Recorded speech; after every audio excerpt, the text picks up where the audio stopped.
Well, truth be told, I still don't feel like we lost that game. I feel like we ran out of time, right? I feel like we'd had another quarter, no telling what could have happened, right?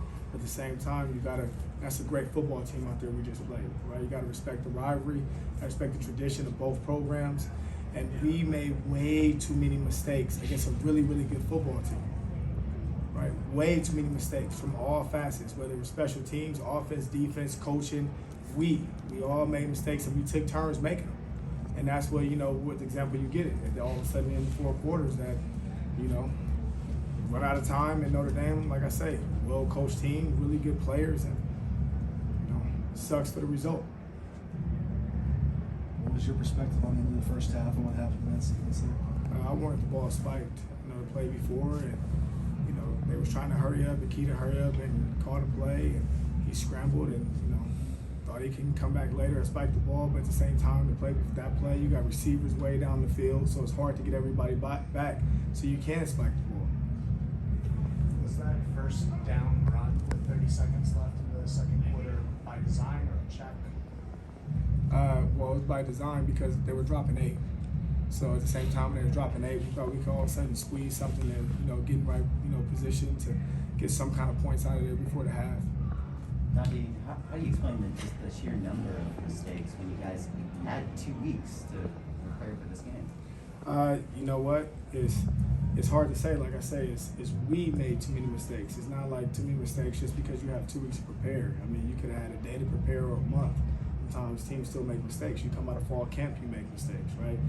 Teams get prepared for bowl games and they make mistakes. So it's not because of the amount of time, right? It sucks to say, but you sometimes see the same results, and you shouldn't see the same results from the same people or from the same program, organization. So once again, we have to make those corrections.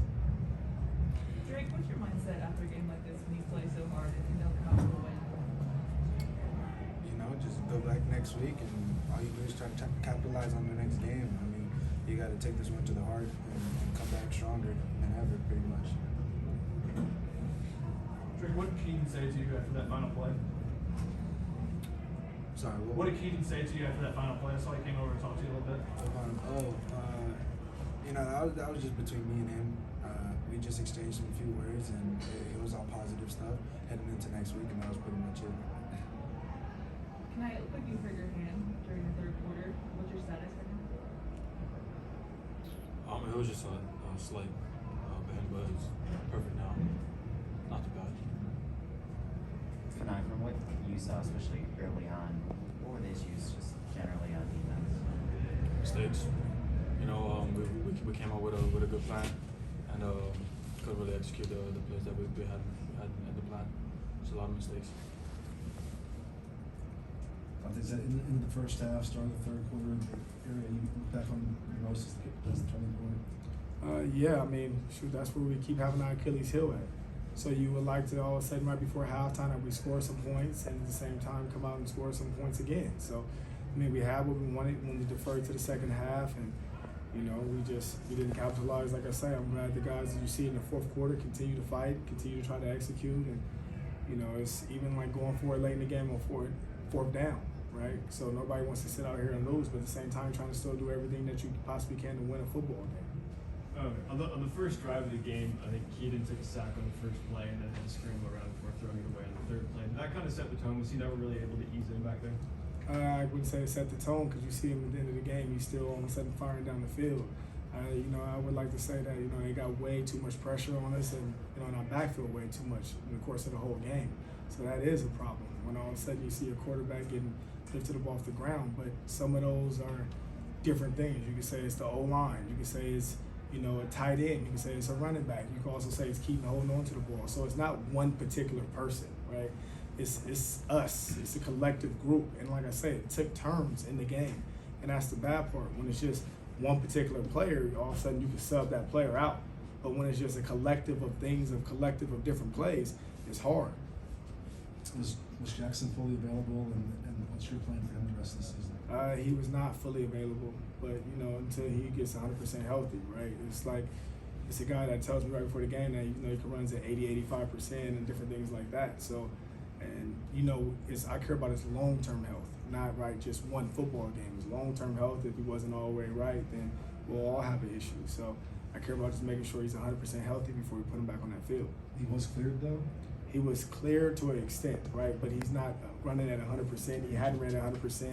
You know, he had a couple of days of practice, and still none of them really taking a hit or a rush coming at him yet. So, Donte, when it's a lot of the same mistakes, kind of self-inflicted issues, do you change the messaging about those mistakes, or what do you say to the players in terms of moving forward past that? well, it's making sure if the same mistakes are made from the same players, it's about making sure we put somebody else on the field, right?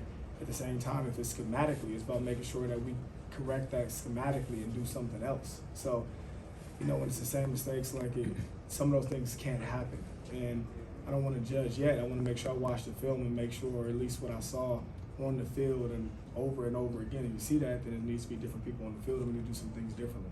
So when the same people are making the same mistakes, is substituting them for one play going to send a message, or does it maybe have to be extended a little bit further? No, it's substituting them for the game. So, I mean, the penalties is like a play or two or something like that, but that's not a penalty. Sometimes is a mistake. Penalties happen for different reasons, right? I'm talking about mistake like if it's the long coverage, missed tackles, right? Not blocking properly. Those are mistakes that need to be corrected sometimes through personnel things. Let's do one more. What did you see from Keontae tonight? I saw a guy that, ran hard, put his head down, and he got the tough yardage. At the same time, he made some guys miss one-on-one. That's what we expect out of him. Made some guys miss. He made some things happen even when some guys was in his face right at the line of scrimmage. And then at the same time, when he had an open crease, he ran. And that's what we expect out of him. Big time back. Thanks for coming in, guys. Thank you.